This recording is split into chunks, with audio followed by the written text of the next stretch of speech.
This video will contain spoilers. Opus is not a musical. It has sort of musical themes, but it's not a musical. It's not really a horror film either.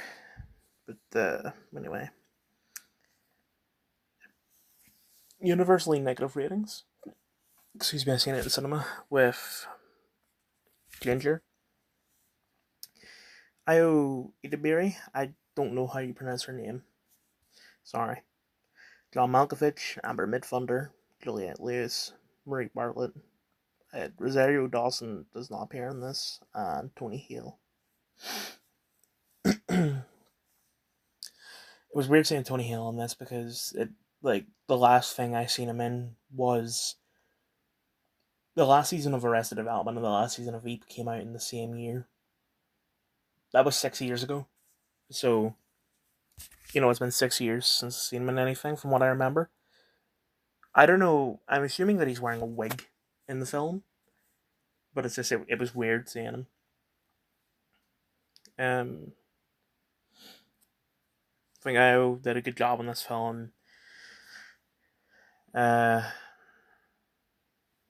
Bartlett and Juliette Lewis weren't anything special, but they weren't bad. And John Malkovich was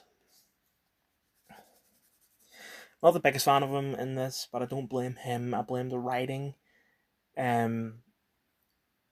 If you've seen a film about a cult, you have seen this film, because this film doesn't really add anything. It's quite generic, but I don't hate it.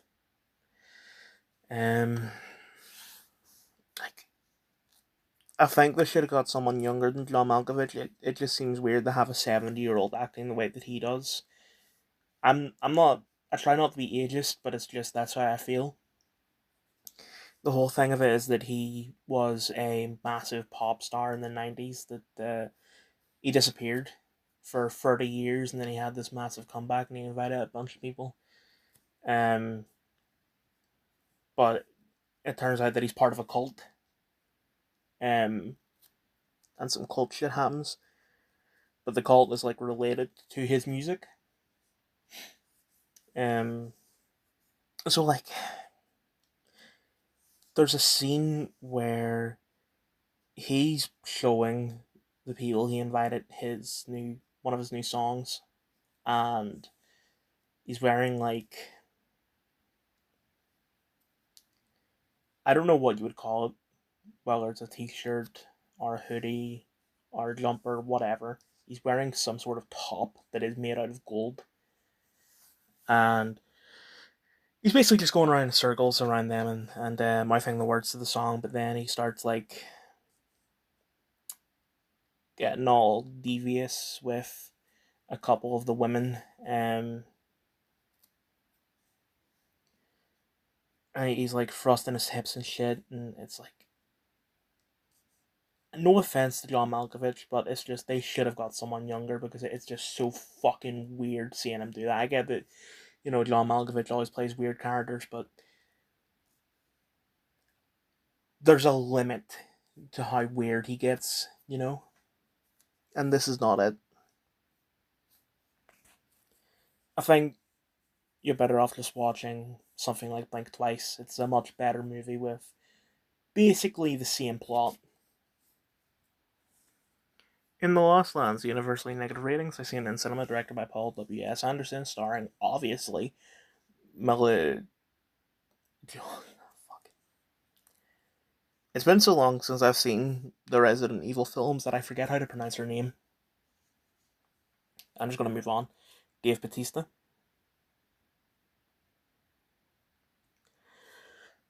I think Paul W.S. Anderson needs to stop casting his wife as the main star. I feel like if I were a director and I was married to an actress, I feel like I wouldn't cast her as the lead every single time. Maybe I would give her I would probably give her a role in every film, but not the lead not the lead every time.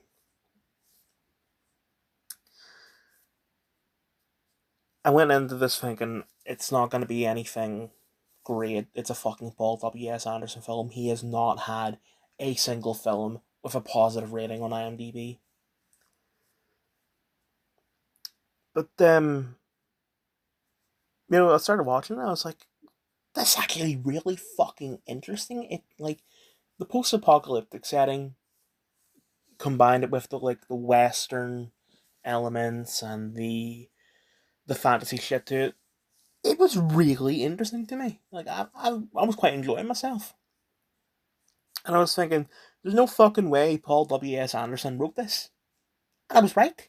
It turns out it's based on a short story by George R. R. Martin. Why the fuck is Paul W.S. Anderson making a movie based on a George R. R. Martin book? Like, this man wrote Game of Thrones, and you got Paul W.S. Anderson to make a movie about one of his other books? Really? But there were so many cool things that was happening, and yeah, Paul is sort of known for doing all that shit, but normally the effect of it is just eh. But this, like, really impressed me. Then I got to the second half, and it just got confusing.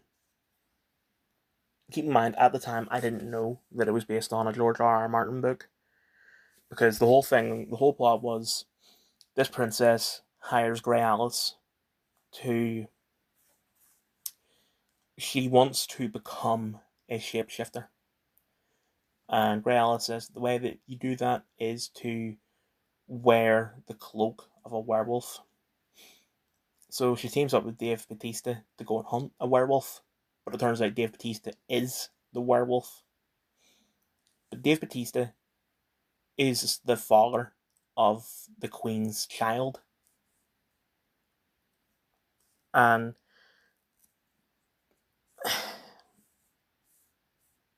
I'm trying to make this as simple as I can. So, the Queen asked her for Grey Alice's help, but the Queen's boyfriend says, "Don't do that. I want you to fail. I will pay you to fail." And Grey Alice says, "Oh, I can't refuse anyone, so yeah, I have to do it." But she brings the wolf's cloak, and the guy's like, "I paid you to fail." It's like, I didn't fail. And like the whole thing is that